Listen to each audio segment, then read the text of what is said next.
Buenos días, hermanos, hermanas. Bienvenidos nuevamente a este culto dominical. Bienvenidos todos también los amigos que estén viendo este mensaje. Y antes de empezar, me gustaría poner en manos de nuestro Dios eh, tanto el mensaje como los cantos, como todo lo que vamos a tratar esta mañana. Vamos a orar, hermanos.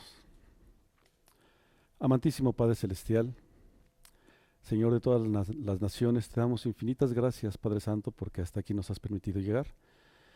Te damos infinitas gracias, Señor, porque tú nos sostienes, porque tú nos guardas, porque, Señor, bajo tus alas estamos seguros. Gracias, Señor, por todo ello. Y en esta mañana, Padre Santo, te estamos pidiendo que seas tú quien presida este culto y que, Señor, los cantos, la lectura bíblica, el mensaje, llegue a ti como un aroma agradable. Te damos gracias, Señor, porque sabemos que donde dos o más se reúnen en tu nombre, ahí estás tú. Gracias, Señor, te damos por ello y en esa promesa confiamos. En el nombre de Cristo Jesús nos ponemos en tus manos. Amén. Y hermanos, para iniciar este culto, vamos a tener nuestra lectura en el libro de los Salmos, capítulo 98, versículos del 1 al 9. Si tienen sus Biblias en sus casas, Salmos 98, versículos del 1 al 9. La palabra del Señor dice así: Cantad a Jehová cántico nuevo, porque ha hecho maravillas. Su diestra lo ha salvado y su santo brazo. Jehová ha hecho notoria su salvación, a vista de las naciones ha descubierto su justicia. Se ha acordado de su misericordia y de su verdad para con la casa de Israel. Todos los términos de la tierra han visto la salvación de nuestro Dios. Cantad alegres a Jehová, toda la tierra. Levantad la voz y aplaudid y cantad salmos. Cantad salmos a Jehová con arpa y voz de cántico.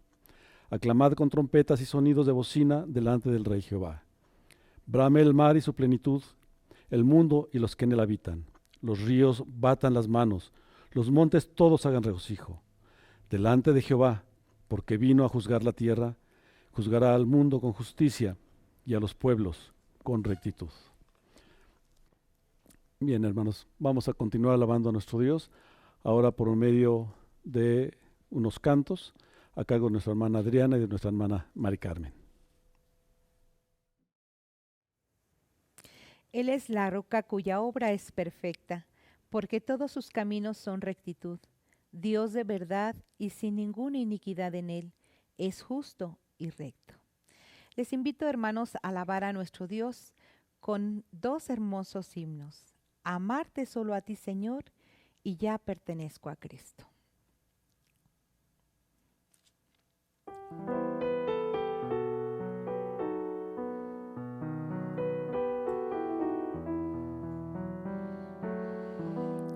Amarte solo a ti, Señor, amarte solo a ti, Señor, amarte solo a ti, Señor, y hacer tu voluntad,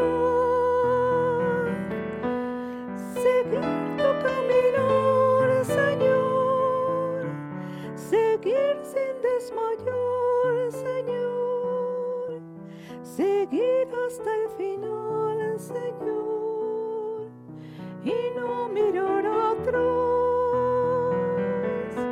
seguir tu camino, Señor, seguir sin desmayar, Señor, seguir hasta el final, Señor, y no mirar atrás. Confiar tan solo en ti, Señor, confiar tan solo en ti, Señor, confiar tan solo en ti, Señor, y hacer tu voluntad, seguir tu camino, Señor, seguir sin desmayar, Señor, seguir hasta el final, Señor, y no mirar atrás, seguir tu camino,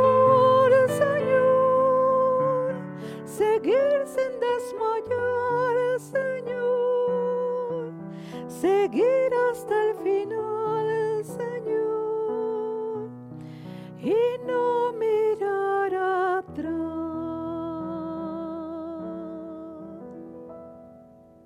Sigamos alabando el nombre de nuestro Señor con el himno Ya pertenezco a Cristo.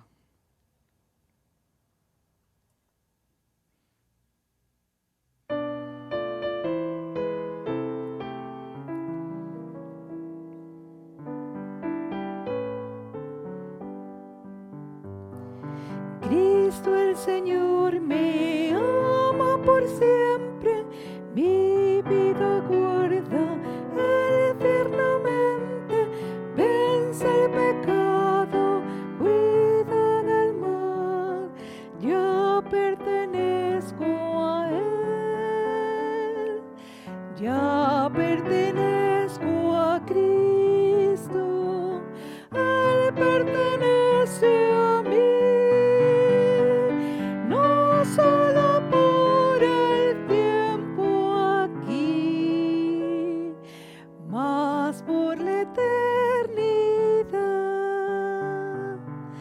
Cristo bajó del cielo a buscarme, cubierto de pecado encontróme, me levantó de vergüenzas mil, ya pertenezco a Él,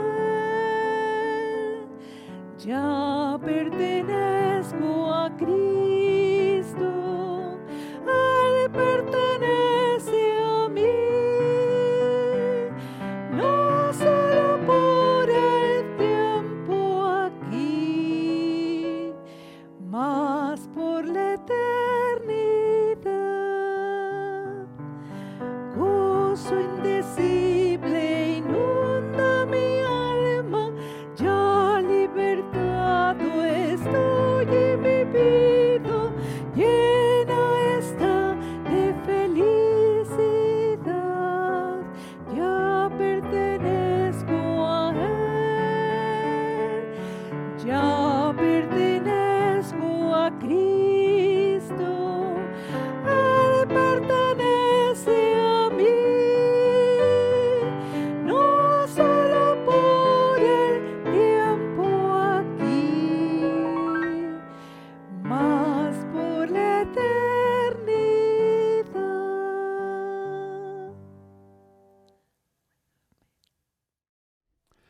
Hermanos, vamos a disponernos para escuchar el mensaje en palabras de nuestro hermano Jorge Garay. Y les voy a pedir nuevamente que abran sus Biblias en el libro de Génesis. Vamos a tener la lectura en el capítulo 37, versículos 8 al 19. Génesis 37, del 8 al 19. La palabra de nuestro Dios dice así. Le respondieron sus hermanos: ¿reinarás tú sobre nosotros o señorearás sobre nosotros? Y le aborrecieron aún más a causa de sus sueños y sus palabras. Soñó aún otro sueño, y lo contó a sus hermanos, diciendo: He aquí que he soñado otro sueño, y he aquí que el sol y la luna y 11 estrellas se inclinaban a mí. Y lo contó a su padre y a sus hermanos, y su padre le reprendió y le dijo: ¿Qué sueño es este que soñaste? ¿Acaso vendremos yo y tu madre y tus hermanos a postrarnos en tierra ante ti?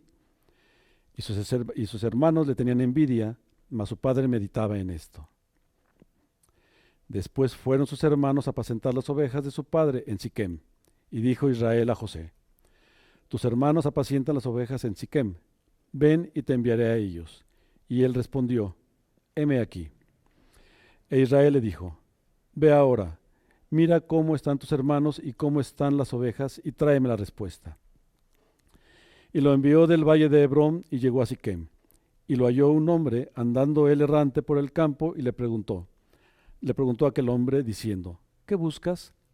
José respondió: Busco a mis hermanos, te ruego que me muestres dónde están apacentando. Aquel hombre respondió: Ya se han ido de aquí, y yo les oí decir: Vamos a Dotán. Entonces José fue tras de sus hermanos y los halló en Dotán. Cuando ellos lo vieron de lejos, Antes que llegara cerca de ellos, conspiraron contra él para matarle. Y dijeron el uno al otro: He aquí, viene el soñador. Le damos gracias a nuestro Dios por habernos dado su palabra, y vamos a darle ahora el tiempo a nuestro hermano el pastor Jorge. Buenas tardes, hermanos, una vez más, una bendición reunirnos en torno a la palabra de nuestro Dios para pensar en sus enseñanzas. Hemos leído el texto del libro de Génesis, capítulo 37, versículos 8 al 19, y voy a pedirles que mantengamos nuestras Biblias abiertas allí para poder hacer referencia a este pasaje. Seguramente una de las peores experiencias que un ser humano puede vivir, una experiencia que no se le desea ni siquiera al peor enemigo, es participar en la identificación forense de un ser amado. Pero si ya debe ser horrible vivir una situación así, ¿qué podría decirse acerca de alguien que engaña a un anciano haciéndole creer que ve los despojos de su hijo? Por terrible que parezca, es exactamente lo que hicieron algunos de los protagonistas más importantes de la Biblia con su propio padre. Después de vender como esclavo a su hermano menor, degollaron un animal sobre la túnica y le mandaron al padre los despojos de la túnica con un mensaje. Esto hemos hallado, reconoce ahora si es la túnica de tu hijo o no.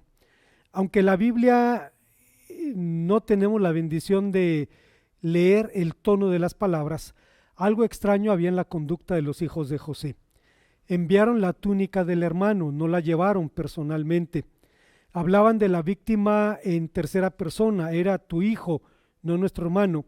Y finalmente, como empleados mal pagados del servicio médico forense, arrojaron la túnica delante de su padre para que la identificara. Es obvio que con estas actitudes los hijos de Jacob trataban de cubrir lo que hoy podría entenderse como un crimen de odio. Lamentablemente, hechos de esta naturaleza no son cosa del pasado ni producto de la imaginación literaria. Son actos reales más frecuentes de lo que quisiéramos saber y se originan en actitudes y en sentimientos que en algún momento todos podemos experimentar. ¿Cuál es la anatomía de un crimen de odio? Veamos las respuestas que el texto nos ofrece. Antes de pensar en las enseñanzas de nuestro pasaje, quisiera recordar un texto que citamos frecuentemente cuando pensamos en el valor de la Biblia. El apóstol San Pablo dice en su carta a los Romanos que las cosas que se escribieron antes para nuestra edificación se escribieron aquí a fin de que por la exhortación y consolación de las Escrituras tengamos esperanza. En otras palabras, Pablo dice que lo que está escrito en la Biblia fue escrito para nosotros, para que encontremos en ellas, en esas palabras, exhortación y encontremos también esperanza. Estamos frente a un relato dramático, nos habla el texto de la anatomía de un crimen de odio y hay cuando menos 3 elementos en esta anatomía que podemos identificar claramente. El primero de ellos es que un crimen de odio nace en el temor. Para nadie es desconocido, hermanos, que la Biblia nos habla del odio fratricida. Ernesto Trenchard decía en su introducción al libro de Génesis: el Génesis constituye un escenario imponente en el que aparecen y desaparecen una sucesión de protagonistas humanos con sus virtudes y defectos, unos alejándose de Dios sin poder escapar de Él y otros caminando con Dios, unos viviendo por fe y otros hundiéndose más y más en su maldad. Se suceden los episodios más variados, alternados entre la comunión con Dios y con los hombres, entre la desobediencia a la palabra, entre la bondad y el odio fratricida, entre la elevación espiritual más sublime y la calamidad más abyecta de sus propias bajas pasiones. Y no es el único libro de la Biblia que nos habla de este asunto. En el libro de los Salmos se aborda el tema de los enemigos, entre los cuales se encuentran enemigos dentro de la propia familia, lo que convierte el asunto en una tragedia que después de todo no nos es tan ajena. Tal vez por esto se cuenta de 2 hermanas que tenían años sin dirigirse la palabra, hasta que una de ellas se enfermó gravemente y entonces mandó llamar al pastor y le pidió que mediara entre ambas para que pudieran reconciliarse. el pastor informó a la hermana sana de los deseos de la hermana enferma, que en su situación de gravedad quería reconciliarse antes de morir. La mujer sana aceptó y fue a visitar a su hermana, y al llegar la enferma le dijo: hermana, creo que me voy a morir, quiero decirte que te perdono, pues no quiero irme con este cargo de conciencia, pero eso sí, si no me muero, seguimos como estábamos. Lamentablemente, la animadversión y aún el odio entre hermanos es una realidad más frecuente de lo que imaginamos. La Biblia da fe de esta realidad y podemos recordar, por ejemplo, las relaciones entre Isaac e Ismael, Jacob, Esaú, José y sus hermanos, etc. En los hechos, este fenómeno es más causal que casual, es decir, es producto de celos, de rivalidades, de ofensas concretas, más que de meros accidentes, de modo que cabe la pregunta: ¿cuál es la razón del odio fratricida de los hermanos de José? La Biblia señala que era la envidia que sus hermanos sentían por la preferencia de su padre. Dice la palabra de Dios, sin dar más rodeos: y amaba Israel a José más que a todos sus hijos, porque lo había engendrado en su vejez. La naturalidad con la que la Biblia habla de este hecho da testimonio de que este fenómeno no es raro en estos casos. Charles Swindoll, un hombre de Dios que recientemente partió a la presencia del Señor, decía al respecto: cuando nació José, Jacob sintió revivir. En la actualidad y con bastante frecuencia hemos sido testigos de que cuando hombres que al final de los 40 o incluso mayores se conviertan en padres, ocurre eso. Cuando esto sucede, los padres de mayor edad parecen tener un nuevo incentivo para reorganizar su vida. Y podemos imaginar a un hombre de 40 años o más teniendo un hijo y sabiendo que tiene que reorganizar su vida para trabajar y preparar a ese hijo para el momento en que se convierta también en adulto. Pero el desarrollo de los fármacos prolongan o resucitan la vida sexual de varones maduros, y el fenómeno de padres maduros engendrando hijos con mujeres jóvenes será más frecuente cada vez, dando lugar a situaciones parecidas en términos familiares a las que vivió José. Por otra parte, José, y debemos reconocerlo, era el anhelado hijo de la única mujer a la que realmente Jacob amó. Varios autores, entre ellos principalmente autores judíos, han propuesto las más diversas explicaciones para tratar de entender la actitud de Jacob. Dicen que había un enorme parecido físico entre ambos, que José era el más estudioso de la ley de sus hermanos, que Jacob se identificaba con José porque como José también había sido víctima del odio de su hermano, etc.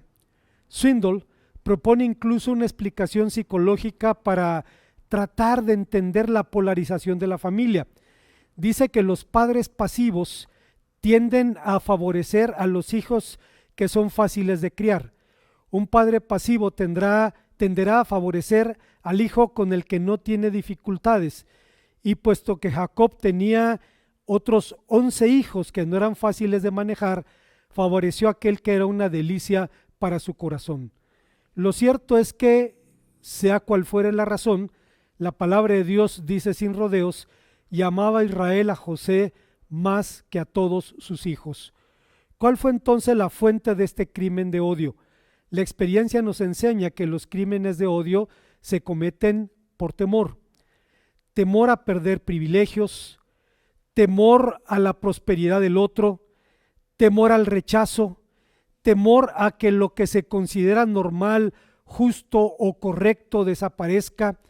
Y siglos después, cuando los hijos de Israel se multiplicaron en la tierra de Egipto, sufrieron un intento de genocidio por parte de la monarquía egipcia, y el faraón dijo a su pueblo: mirad, los hebreos ahora son más numerosos y fuertes que nosotros, ahora pues seamos sabios para con ellos, no sea que se multipliquen y crezcan más, y que en caso de guerra se unan a nuestros enemigos, luchen contra nosotros y se vayan de esta tierra. Según el relato, el temor llevó a los egipcios a oprimir a Israel y a imponerles una política de salud reproductiva que significaba un genocidio, porque la única salud reproductiva que le interesaba al faraón era la salud reproductiva de Egipto. Fue por temor por causa del ascenso del Señor Jesús, algunos de los líderes de Israel llegaron a decir: ¿qué haremos? Porque este hombre hace muchas señales, y si les dejamos así, todos creerán en él, y vendrán los romanos y destruirán este lugar santo y nuestra nación. El temor puede coronarse con la aureola de la indignación, con la máscara del celo, e incluso con un halo de heroísmo en el cumplimiento del deber.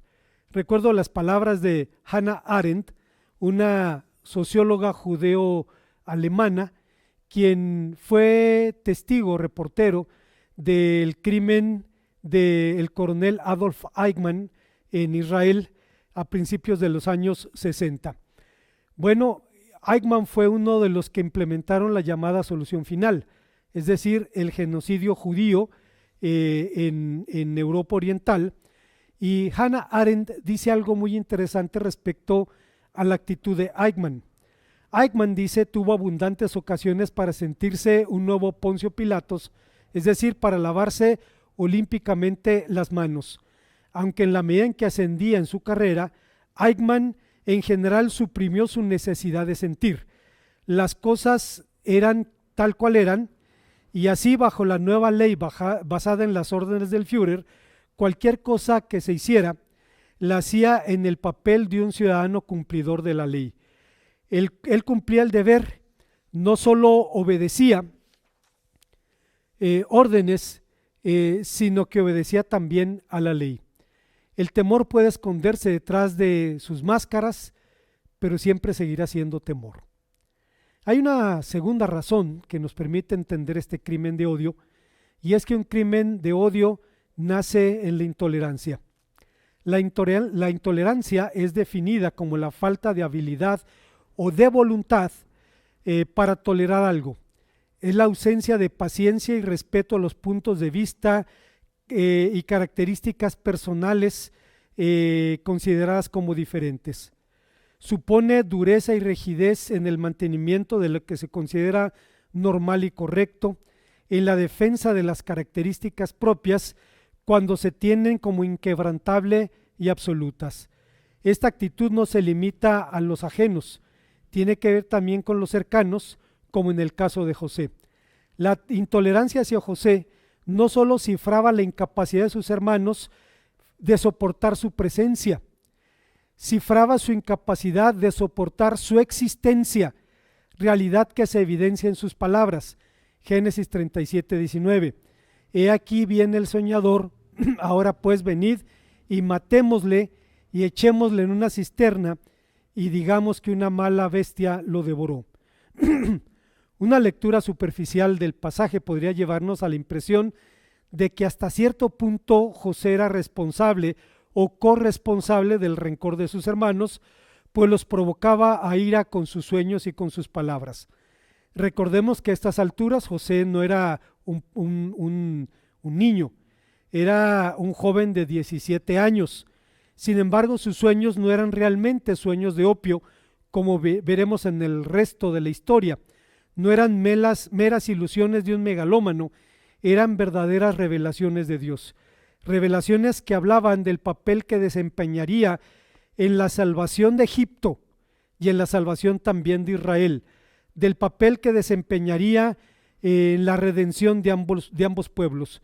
Sin embargo, para sus hermanos, estos relatos eran signos de arrogancia, y para empeorar aún más las cosas, José no solo era soñador, sino era también platicador, es decir, era comunicativo y contaba sus sueños a sus padres y a sus hermanos, lo que hizo, dice Génesis 37:8, que le odiaran aún más. En los hechos, nadie necesita esforzarse mucho para ser intolerante, basta con dejarse llevar, como cuando alguien pone sus pies sobre una escalera eléctrica y simplemente la escalera lo transporta. La intolerancia no conoce límites de género, ni de raza, ni de credo, ni de escolaridad o de nivel socioeconómico. Es posible incluso ser intolerante sin saberlo. Brennan Manning, un ex marín y sacerdote católico que encontró la gracia, decía al respecto: hoy el peligro de la posición provida, entre paréntesis, a la que apoyo con vigor, es que ésta puede volverse terriblemente selectiva. Los derechos de los no nacidos y la dignidad de los ancianos son retazos del mismo género. Lloramos ante la destrucción injustificada de los que no llegaron a nacer. Lloramos también cuando las noticias muestran que una familia negra ha sido sacada a balazos de un barrio blanco. Una mañana viví una hora terrible e intenté recordar cuán a menudo entre 1941, la Segunda Guerra Mundial, y 1988, el tiempo del señor Reagan, cuántas veces había llorado por un alemán, por un japonés, por un norcoreano, por un vietnamita, por un cubano o por un sandinista. No pude recordar ni una sola ocasión en la que haya llorado por alguno de ellos, y cuando descubrí esto, lloré, pero lloré por mí mismo. En contraste, la tolerancia debe aprenderse, debe decidirse, debe asumirse, debe imitarse de Dios, debe practicarse a lo largo de la vida. Cuando digo esto, hermanos, otra vez debo reconocer que podemos ser intolerantes en el fondo de nuestro corazón sin saberlo. Recuerdo a un querido amigo y hermano que ahora está en la presencia del Señor, el hermano Bruce Kyle, quien en alguna ocasión me comentó que tuvo un choque de racismo cuando el señor Obama ganó las elecciones en Estados Unidos. Dice: yo conocí a Obama, pero no conocía a su esposa. Dice: y cuando la vi, dice, tuve que sentirme avergonzado porque hubo una reacción en el fondo de mi corazón cuando pensé: esa mujer va a estar en la Casa Blanca. Y decía mi hermano Bruce: después tuve que pedirle perdón a Dios por mi racismo. La tolerancia debe aprenderse, debe practicarse, debe decidirse, debe imitarse de Dios. Esto no significa ceder a las convicciones personales, significa mantenerlas aceptando que Dios, que es más moral que yo, ama al que es diferente a mí, y recordando también que la ética cristiana es para los cristianos, es decir, que solo se puede esperar una conducta, valores y procedimientos cristianos en los que realmente son creyentes y no de los que no lo son.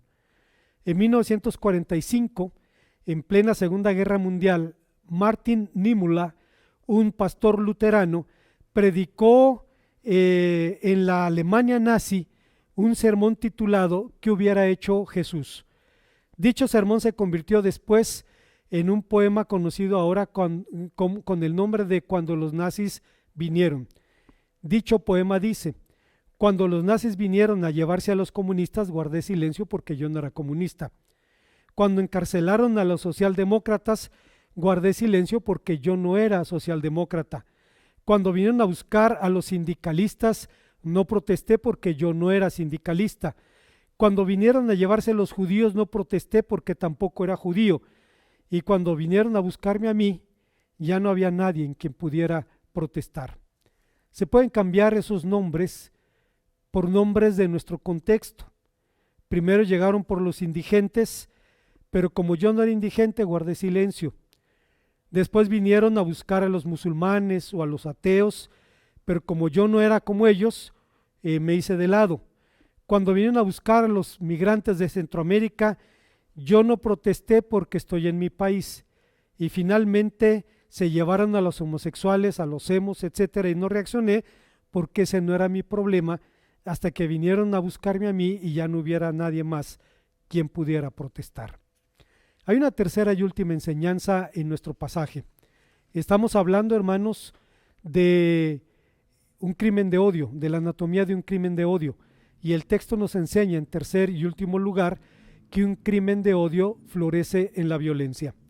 Resulta sintomático que en los últimos años algunos códigos legales de muchos países han establecido o ampliado el concepto de crimen de odio. Se considera como tal a todo delito cometido o dirigido contra personas o grupos por causa de prejuicios o de rencor por origen étnico, religión, orientación sexual o de género. Aunque un crimen de este tipo puede tener otras motivaciones, como por ejemplo económicas, de competencia, no obstante el odio siempre significa su mayor agravante y el detonador tradicional de la violencia. Volviendo a nuestra historia, bien se ha dicho que este relato es una obra maestra en el arte de narrar, una composición de conjunto con un plan y un fin bien trazados. Este hecho se suma a una de las características más asombrosas de la Biblia y es la vigencia y la actualidad de sus historias. Hay una diferencia entre, por ejemplo, los héroes de las mitologías y los héroes de la Biblia. Una de las más grandes diferencias es que si los héroes de la mitología tienen vulnerabilidades, son de orden sobrenatural. Los personajes de la Biblia son de carne y hueso y por eso podemos identificarnos con sus historias, ver su vigencia y ver también su actualidad. Sus narraciones dibujan vivencias, sentimientos y pasiones que no han evolucionado a pesar de los miles de años que han pasado para convertirnos en una clase de seres humanos mejores. Todavía seguimos luchando con las mismas realidades, con los mismos sentimientos, con los mismos prejuicios, y uno de los mejores ejemplos de esta realidad es la historia de José. Esto nos lleva a preguntas ineludibles. ¿Cómo una familia puede llegar a un problema de esta naturaleza? ¿Cuáles son las razones del rechazo al otro? Algunas veces el rechazo al otro se debe a que hace cosas que se consideran nocivas a los intereses propios, cosas que se evidencian en esta historia. Muchas veces se considera nocivo, sin embargo, por mera ignorancia. En alguna ocasión había comentado que hace muchos años, un día sábado, estábamos reunidos en alguna actividad temprano en la mañana y alguien empezó a tocar con mucha insistencia el timbre y mi esposa, que estaba más cerca de la puerta, salió a abrir y una mujer con una Biblia en la mano y una actitud airada le dijo a mi esposa: vengo a decirle que la Biblia es un libro promiscuo. Mi esposa le dijo: buenos días, disculpe, no entiendo de qué me está hablando. La mujer le dice: sí, ¿cómo de que cuenta de que un hombre se acostó con sus hijas y tuvo hijos con ellas? ¿Cómo es eso? ¿Cómo es posible que la palabra de Dios pueda decir cosas semejantes? Mi esposa le respondió: supongo que usted me está hablando acerca de la historia de Lot y de sus hijas. No sé de qué se trata, pero la Biblia, sí, seguramente está hablando de esta historia. ¿A usted le escandaliza que la Biblia hable del incesto? ¿Usted cree que eso solo ocurrió en el tiempo de la Biblia? El incesto es algo tan monstruoso que no hablamos de estas cosas. Se convierten en secretos familiares. ¿Cree usted que solo ocurrió en aquel tiempo? La humanidad no ha cambiado desde entonces y la Biblia habla del incesto porque la Biblia dice cómo somos los hombres, pero gracias a Dios la Biblia también nos dice cómo es Dios. Y si a pesar de situaciones de esta naturaleza los hombres encontraron esperanza, entonces nosotros tenemos la misma esperanza también en Dios. La mujer quedó aturdida y balbuceando dijo: bueno, la verdad es que yo nunca lo había pensado de esa manera, nunca lo había visto así. Y simplemente la mujer tomó su Biblia y se retiró. Regresando a nuestra historia, ¿qué intereses tocaba José? José cuidaba los rebaños de Jacob junto con sus hermanos más jóvenes. Estamos hablando de Neftalí, de Dan, de Gad y de Aser, lo que le permitió conocer las acciones de sus hermanos mayores e informar a su padre de la mala conducta de ellos, dice la Biblia. La Biblia no explica si el informe se presentó por iniciativa propia o por petición de José, ni quiénes eran los infractores o cuál era la naturaleza de sus faltas. La tradición judía afirma que la mala conducta de los hijos de José consistía en 3 cosas. 1, cometer crueldades contra los animales, un delito serio en el judaísmo. 2, coquetear o mucho más que coquetear con las mujeres cananeas. Y 3, despreciar a los hijos de Bila, siervas de Raquel, llamándolos esclavos. Aunque por la construcción gramatical sabemos que el famoso reporte expresaba un juicio sobre las acciones de los hermanos, no sobre sus personas, no obstante en los hechos, cuando nuestras acciones son juzgadas, es muy difícil no sentirnos aludidos. Otras veces el rechazo al diferente se debe simplemente a lo que es. Yo no sé si usted ha experimentado la bendición de ser odiado o de ser odiada. Y digo la bendición porque puede ayudarnos, entre otras cosas, a doblar nuestra rodilla y a pedirle a Dios su misericordia. Pero hay personas que de pronto usted se encuentra en el andar de la vida y descubre que le odian. Y si usted se pregunta, ¿qué le hice? Y no puede responder esa pregunta porque no puede recordar algo que ha hecho en contra de esa persona, entonces tendrá que entender que le odia no por lo que hace, sino por lo que es. Y era el caso de José. No hizo nada para ser quien era. Para empeorar las cosas, Jacob tuvo una brillante idea y fue tejerle una túnica especial, un ketonet pasim, que significa una túnica de mangas largas. No dice la Biblia una túnica de colores. Esta idea viene de la Biblia griega, que califica a la vestidura como pikilos, que significa multicolor, pero en el texto hebreo no hay esa idea. Así es que tenemos 2 opciones para entender de qué clase de prenda se trataba. Podía ser un caftán de de mangas largas que sobrepasaban la palma de las manos y podían llegar incluso a las rodillas o a los tobillos. Yo no sé si usted recuerde, cuando terminó la guerra de Irak, el primer ministro de Irak después de Saddam Hussein, si mal no recuerdo, el señor Karzai, usaba un abrigo con las mangas que le llegaban casi hasta las rodillas. ¿Por qué un abrigo así? Porque es un signo de estatus. En Oriente, los que no tenían que trabajar manualmente, los príncipes podían tener prendas así porque no tenían que desempeñar una actividad física. La otra opción que tenemos es que se tratara de una túnica tan fina y tan larga que podía doblarse en la palma o en el puño de una mano. Pero para el caso era exactamente igual. Los hijos de José vieron que el odiado hermano se vestía como un príncipe. Así que el efecto y la respuesta de los hermanos los llevó a hacer 3 cosas. Dice la palabra de Dios, no podían hablarle pacíficamente, literalmente no podían hablarle para paz. Esto no tiene que ver con el tradicional saludo judío, shalom, sino más bien con la violencia verbal. 2, conspiraron contra él, intrigaron para seducirlo, hablándole afectuosamente hasta que pudieron echar mano encima de él.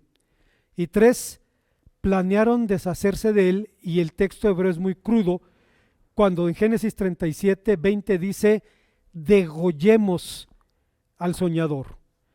Obviamente el problema no era la famosa túnica, sino el rencor que habían desarrollado contra José, y la túnica se convirtió simplemente en el signo o en el símbolo que representaba todo lo que odiaban de él. Cubrirla con sangre evidencia un trato casi ritual, casi un acto de enseñorearse de él. Como conclusión, la intolerancia nace del temor. pero siendo honestos, todos tenemos temores. Temor a perder derechos conquistados, temor al cambio de valores, temor a que lo normal y correcto desaparezca. Después de vender a José, los hijos de Jacob vivieron bajo la sombra de su propio tema sensible y no volvieron nunca a hablar de él. Al menos la Biblia no registra ningún diálogo alusivo y la razón es evidente. Los secretos familiares no suelen ser el tema favorito de sobremesa.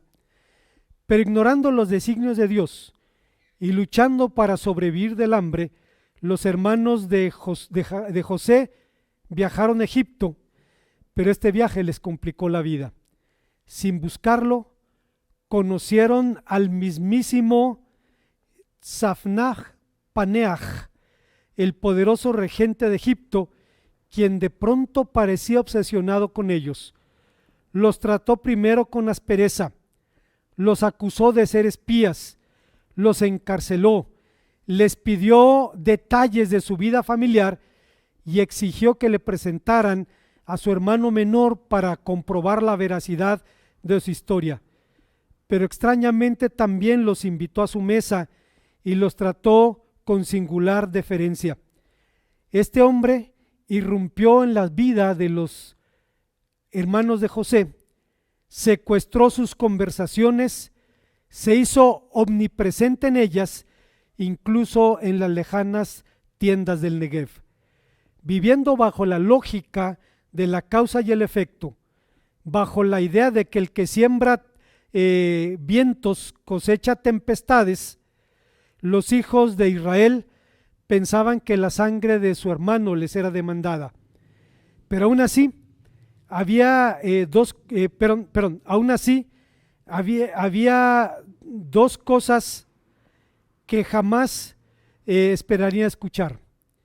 Y era que el mismísimo Safnat Paneaj les dijera en su propia lengua: Ani Yosef, yo soy José. Y que les dijera: no se entristezcan por haberme enviado a Egipto, porque para preservación de la vida me ha enviado el Señor delante de vosotros.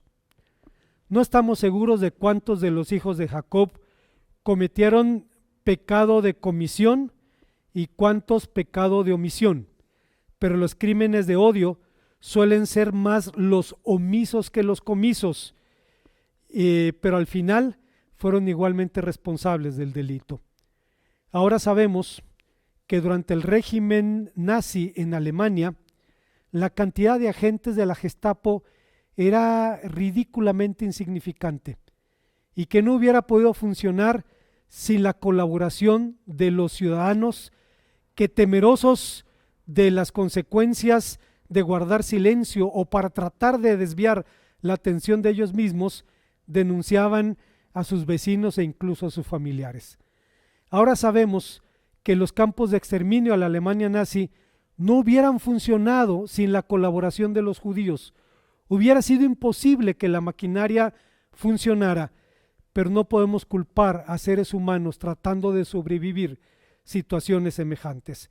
Siempre son más los omisos que los comisos, pero al final todos fueron igualmente responsables. Esta historia no tuvo un final feliz, en el sentido en que suele entenderse la felicidad. El odio, el temor, la esclavitud, la injusticia, la cárcel, el hambre, no son cosas que produzcan felicidad, y menos una felicidad tipo Televisa, donde los buenos siempre terminan hermosos, ricos, sanos, jóvenes y protegidos con un seguro de cobertura total contra el sufrimiento. Nuestra historia tuvo más bien un final bienaventurado, que es la verdadera felicidad bíblica, porque cifra la alegría religiosa del que anda con el Señor y espera en el cumplimiento de sus promesas. De ese Dios emanaron las tres bendiciones que hicieron la diferencia en esta historia y pueden hacer la diferencia en la vida familiar de usted y en la de un servidor. La gracia, el perdón y la fe. La gracia fue la constante en la vida de José. El perdón le ayudó a restaurar lo que se podía restaurar y a perdonar y dejar ir lo que simplemente no valía la pena retener. Y sobre la fe, Swindoll dice: José nos enseña que la única manera de encontrar felicidad en la monotonía de esta vida es hacerlo por fe. Una vida llena de fe marca toda la diferencia en la manera en que vemos nuestro entorno. Esto afecta en nuestra actitud hacia la gente, hacia el lugar donde vivimos, hacia las situaciones en las que nos encontramos, hacia las circunstancias y hacia nosotros mismos. Me recuerda las palabras de C.S. Lewis, quien en su testimonio de conversión dice algo muy interesante. Era un hombre con una sólida formación literaria y decía que los autores de los libros que le gustaban tenían un defecto en común, y es que habían sido escritas por creyentes.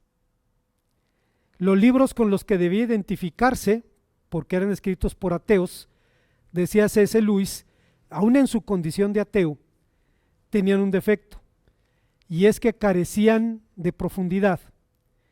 Proponían una responsabilidad moral limitada. Muerto el perro, se acabó la rabia. Los que no le gustaban tenían una profundidad, pero tenían en común que habían sido escritos por creyentes en Dios. Y al final, cuando el Señor lo acorraló, y no fue por la Biblia ni por un predicador, sino por la lectura de sus libros, al final dice un día en su dormitorio en Oxford, tuvo que doblar la rodilla y decirle a Dios: tal vez soy el creyente más remiso de toda Inglaterra, pero aquí estoy delante de ti. La fe nos da una perspectiva distinta. Con Dios en la ecuación, los horizontes humanos se ensanchan, y es lo que ocurrió en esta historia. ¿Qué nos enseña entonces este relato? ¿Por qué la Biblia presenta testimonios de tantas familias disfuncionales? La mayoría de las familias de los patriarcas eran así. Los patriarcas se complicaron la vida con la poligamia. No me estoy quejando, y por favor no se lo vayan a decir a mi esposa, pero con una sola mujer tenemos 2, 3, 4 mujeres. Es una locura. Con una mujer, como se usa en el lenguaje del boxeo, pedimos esquina. Imagínese usted con 2 o 3 o 4, una locura.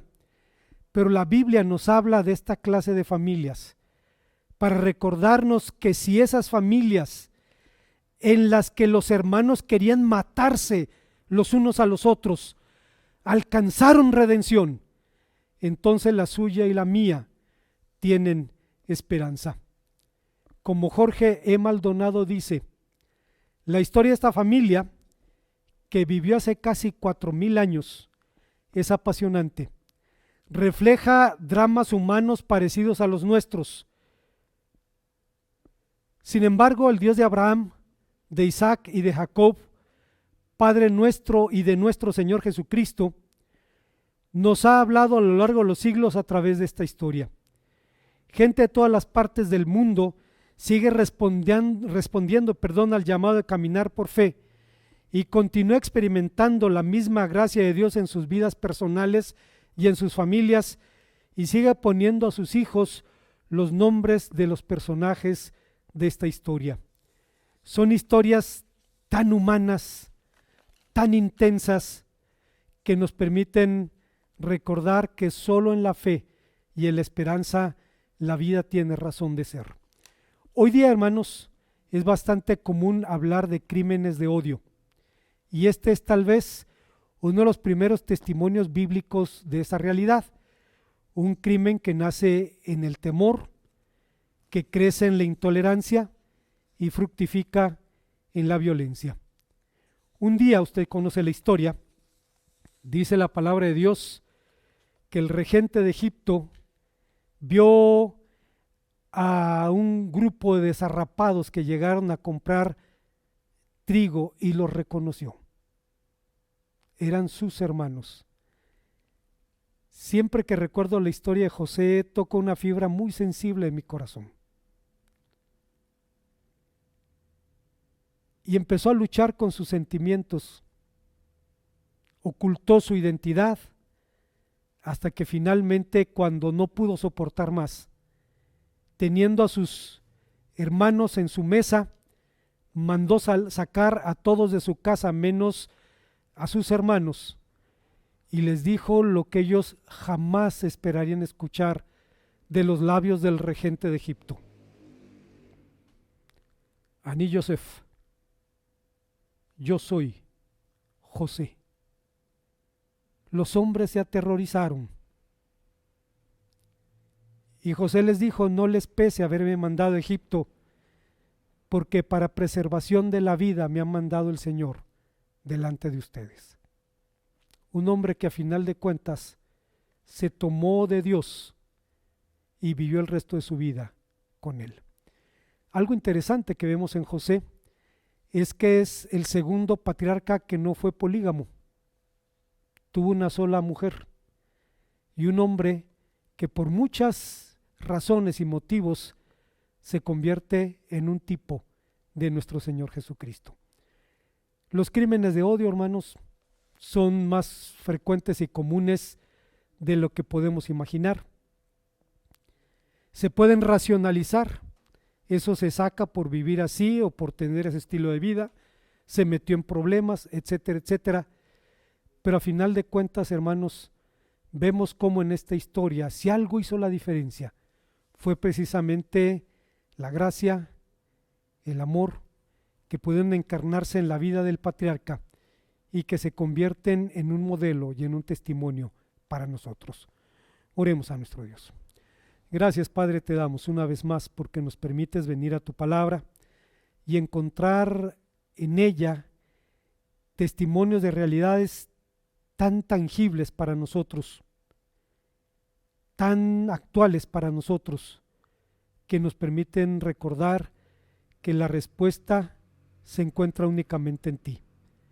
Bendito seas por esto, por lo que hiciste y por lo que fuiste para los hombres de ayer y por lo que haces y eres para los hombres del presente, porque eres el mismo ayer, hoy y por todos los siglos. Bendito seas por esto, en el nombre de Cristo. Amén. Les invito, hermanos, a entonar a nuestro Dios el himno Sembraré la simiente preciosa. Dice en Lucas 8:11, esta es pues la parábola, la semilla es la palabra de Dios.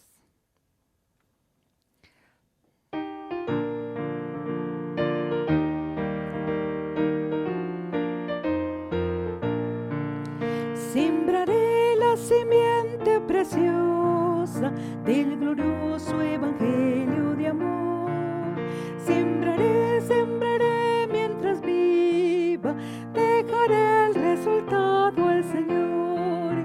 Sembraré, sembraré mientras viva, simiente de amor.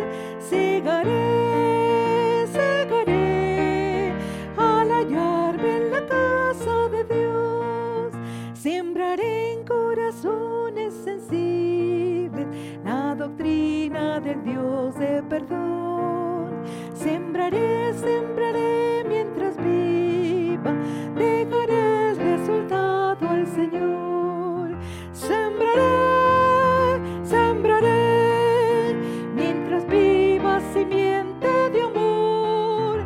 Segaré, segaré al hallarme en la casa de Dios. Sembraré en corazones de mármol la bendita palabra de Dios. Sembraré, sembraré mientras viva, dejaré el resultado al Señor. Sembraré, sembraré mientras viva, simiente de amor. Segaré,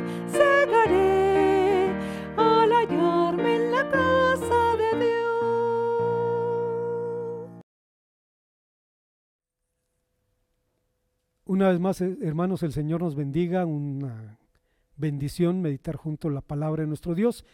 Voy a invitarlos a que inclinemos el rostro para orar a nuestro Dios y ser despedidos. Oremos al Señor.